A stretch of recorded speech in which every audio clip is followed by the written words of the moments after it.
You have ruined our jamboree! Shame!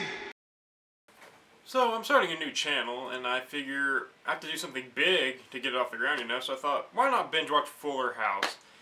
Because that sounds like a great thing for us Thursday night, I guess.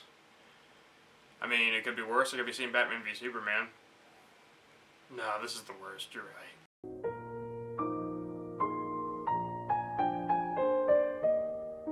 Man, the show really is a product of the 90s, and the worst aspects of the 90s are placed into it, so to speak. I would like to, if in wrestling we call a thing where a guy says the hometown, to get a crowd reaction or something like that, we call that a cheap pop. Well, I call this episode the cheap pops of show. Like, every little thing was just like a pop from, or a reference to the other show, so the crowd got all excited, and all the cut it out, and that's basically what that was. And it was tedious, to say the least. It's having no substance, that's a given, I guess, in a 90s sitcom. And with Full House, it's not good. I mean, people would be like, Full House is like gospel. That's your nostalgia talk, and it's never been a good show. It's very much a TGIF sitcom. But Fuller House, it just seems a little bit more shallow, and I don't even know how that's possible, but they figured it out. Basically, DJ has a dead husband, because, you know, first show had a dead, spouse. 3 kids, because the previous show, and 2 people, they're not uncles necessarily, but they're staying in Gibbler and Stephanie. And Stephanie, my God, how she grown up. It's kind of weird watching Stephanie in this show. It's very much like, oh, I used to see you as a little girl, now you're kind of hot. It's weird. It's weird. I don't like it. It's a weird show. The kids are annoying. Jackson, he's just a blank slate. Little shit Max, he's annoying as fuck. I want to punt the fucker. Gibbler's daughter, I don't know, Ramona. Meh. Nothing. It's just, it's trash so far. But what was I expecting? It's Fuller House.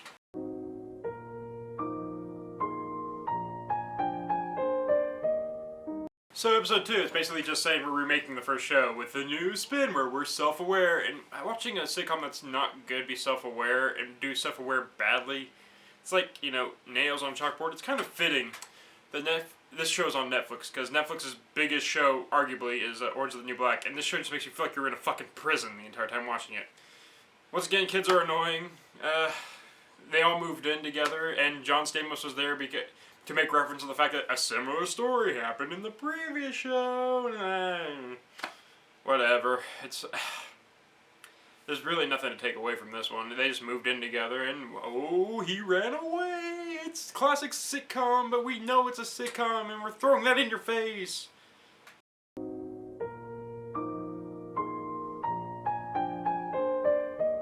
It's girls' night in the Fuller house.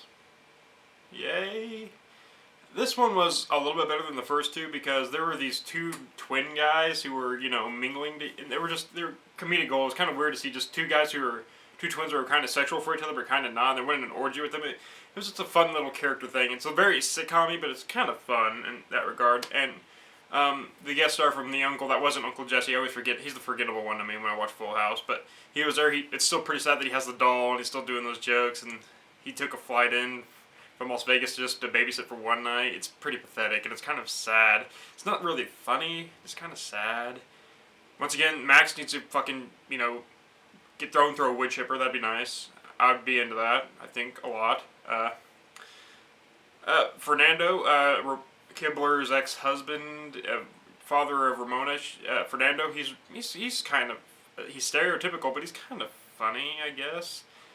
It's the kind of show where every joke is terrible, but there's always, the stuff that any other show would not make you laugh. It actually pisses you off, actually makes you laugh, and I think that says more to how bad this show is.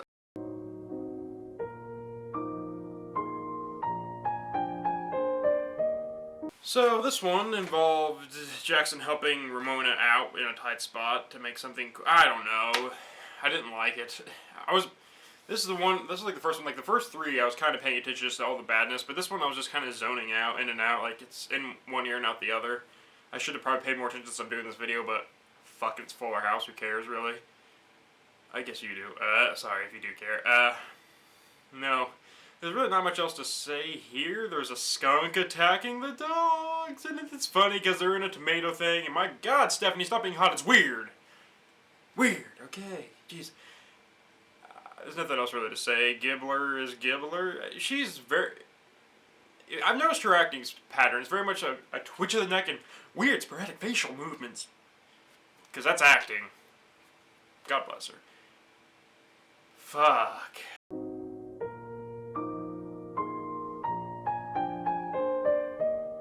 Going into this one, I was pissed. Because it's called Mad Max, so it's going to focus on the little shit Max. And so to speak, he doesn't know how to play. He gets stage fright playing a trumpet. Or a trombone, whatever. Stephanie has him on a big screen perform in front of a bunch of people. And it was kind of funny how I wish they would just boo him instead of just clapping at the end for more support. Because fuck that kid, he sucks. Little bastard. I'm sorry. It seems like I'm very violent towards kids, but I don't like kids. And plus, I hate annoying kid actors. And he's one of the worst. It was grating through this one. Just his... So, definitely the worst so far, because it's focusing on that little bastard. I don't give a fuck if you can't play the trombone.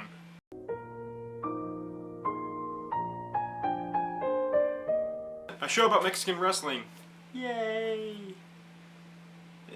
That part was kind of fun. Max was annoying. I kind of wish one of the wrestlers, I'm going to stop saying all the fans went towards Max, because I think you probably get insert joke here, like there's a thing here, and you hit with it, or whatever. So that was fun. Jackson had I don't know what to think about this kid. Like, I think he could be talented with the right script and right direction. I don't think he's bad, but in the show he's just bland and kind of boring. He's not funny.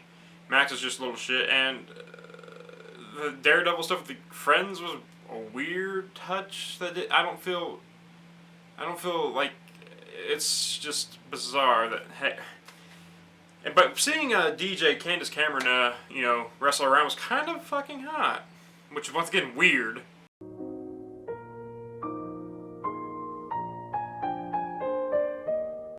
A birthday party episode in a sitcom. Oh joy. And a bad sitcom, mind you.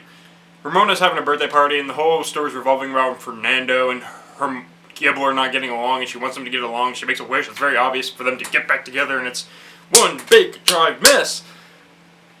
Don't like it. Wacky hijinks. I think there's a love story brewing between Hot Matt, the guy who works with DJ at the veterinarian clinic, and Steve, who's kind of creepy. Like, really, really creepy. Like, trying to set... He's like outside doors at points. It's weird. And I get Steve's from the original show. I don't remember him being this creepy, but now it's like cranked up to 11. It's just kind of like he's going to want to wear her skin at some point. Big thing at the end. Gibbler kisses Fernando, and Max sees it. Oh, there's going to be a big plot point for the next one.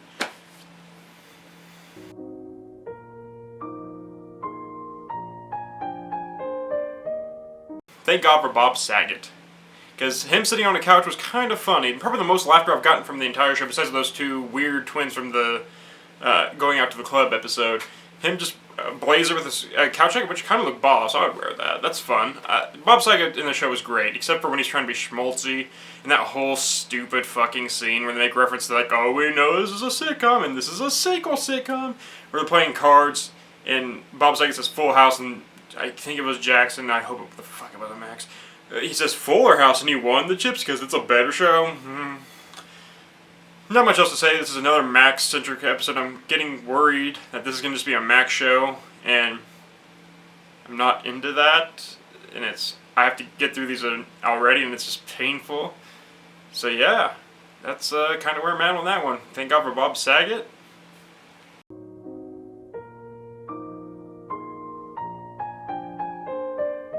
You guys ready for some Three's Company misunderstanding fun? Well, War of the Roses happened. Where they all get roses, and who sent the roses? Was it the two guys who were after DJ, Steve, Matt, or someone special? Or was it someone Stephanie's been hooking up with, which I'm guessing the show's kind of implying she's a slut in a very G-rated way, I guess. Or it's Gibbler's Fernando. It turns out to be... Well, Netflix kind of spoiled that, because in the image it's John Stamos embracing with his... name's escaping me. She's from the first show, too. Embracing, it's very obvious it's John Stamos who sent the roses. So the entire time I'm like, it's not Fernando, it's not any... Why do I care? Why am I trying to get invested anyway? So thank you, Netflix, for spoiling that.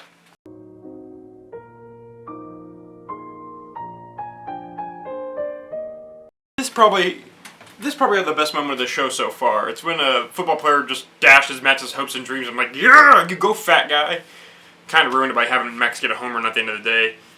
I think the show is trying to be super, like, relevant with the whole Jessica Simpson, like, jinxing Tony Romo thing back. You remember that? I have to remind you what that is.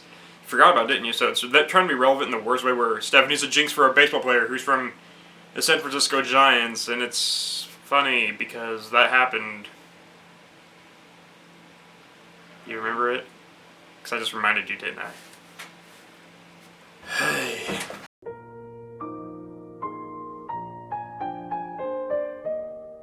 So this one had the thing every good wholesome sitcom has: child slavery context. Max catches Jackson and Ramona getting a virus on DJ's computer, and he's like, "Hey, I'll give you some money if you be my slaves." And it's like, just beat the twerp and take the money. Be what a big brother would do in that scenario. I never experienced. I guess I rob my brother all the time. Point being, that's pretty much the big takeaway from this one. DJ gets her boss is retiring, and she gets closer to Matt. That's a thing that's going on, I guess.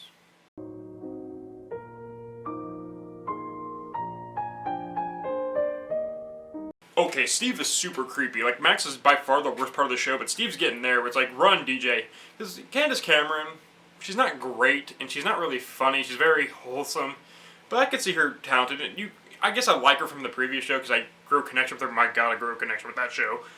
But I don't want her to see her with Steve because I'm afraid he's just going to murder her in her sleep and then wear her skin. I see that in Steve. Everything he does, like, dressing up, trying to be like, oh, we're going to be all 90s, listen to Alanis Morissette. And it's like, oh, no. And then he does these weird things where he's throwing children around. It's just a very uncomfortable sit. It's not funny. I think it's trying to be super funny and quirky. It just comes off as creepy. Like, no human would be okay with you. You'd have a restraining order within, like, a day. Experience again. Yes. But, yeah, that's basically where I'm standing on that episode. It was very, Steve can fuck off. She needs to get with Matt. Matt's kind of, see, Matt, I'm not talking a lot with him in this because he's kind of the good things. I'm just trying to bitch about the things that are worth bitching about, which isn't much because you kind of know going in. But Matt's a good actor. I'd like to see him in other things, like talented director, talented scripts. I think he has comedic timing. He could honestly probably do a drum. I see a lot of potential in Matt, and I kind of like him as a character. I like something in Fuller House.